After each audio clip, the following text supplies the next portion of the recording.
All right, we're going to talk about the drone program again. And as I've often said, I'm not against all drone strikes. I'm against dumb strikes, drone strikes. But I got to say, here we go again.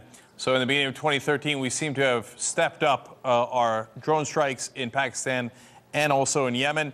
We've done 6 strikes in the span of 8 days. This is significantly increased from the past, and it was pretty heavy in the past as well. In fact, according to the Bureau of Investigative Journalism, since 2002, our drone strikes have killed 558 to 1,119 civilians. That is not militants, that is civilians.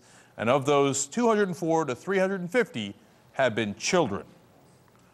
Now, one of the people who's been telling us about the drone program is Robert Greenwald. He's, of course, the founder and filmmaker at Brave New Films, Brave New Foundation. You guys covered the drone strikes. You went to Pakistan to cover it.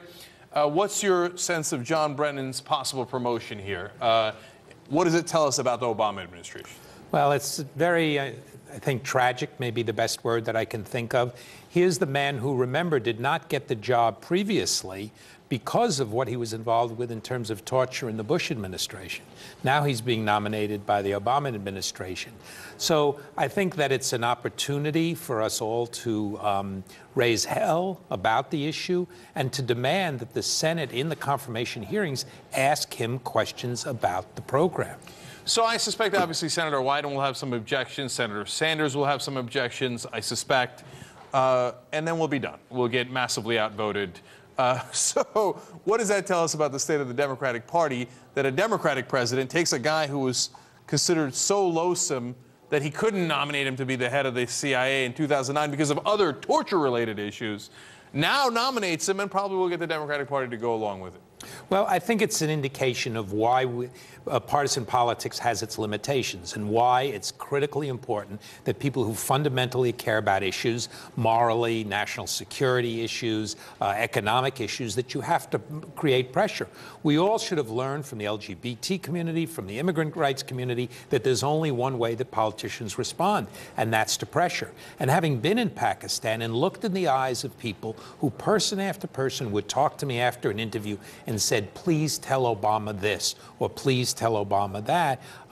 You know, the notion that we have that kind of power, of course, is only a little bit misleading.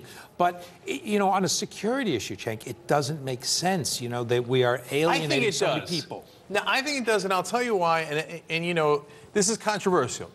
But I think we want to create more people who are going to fight us, because it is a way for defense contractors to get more wars to make more money. Otherwise, it makes no sense at all. I mean, every scholar, every person looking at this issue says, what are you doing? When you kill innocent civilians, you're creating more people who are going to fight us. And I think that a lot of the defense contractors look at that and go, exactly. I don't know that I can go that dark. Okay. That's zero dark 30. Yeah. But it's certainly, you know, it's a horrific policy, right? And if you provide common sense and you talk to people, for Brennan to go on the clip and say there are no civilian casualties, that was 3 weeks after one of the worst drone attacks at Dadakel, where over 45 people were killed sitting at a jirga out in public who clearly weren't terrorists. How do you do that? Let me ask you real quick. Look, I don't believe there's a smoke-filled room. Of course not, right? But at the same time, the system churns on towards that inexorable conclusion.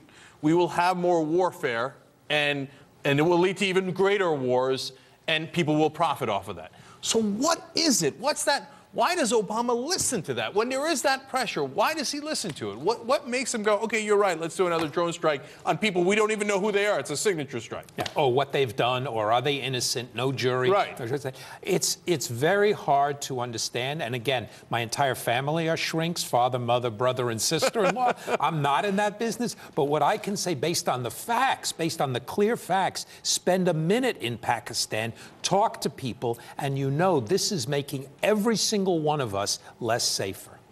All right, you got to check out what the great work that Brave New Foundation has done on drones and on Pakistan. Go check out the full movie, you know, the documentary they put together on it. It's amazing.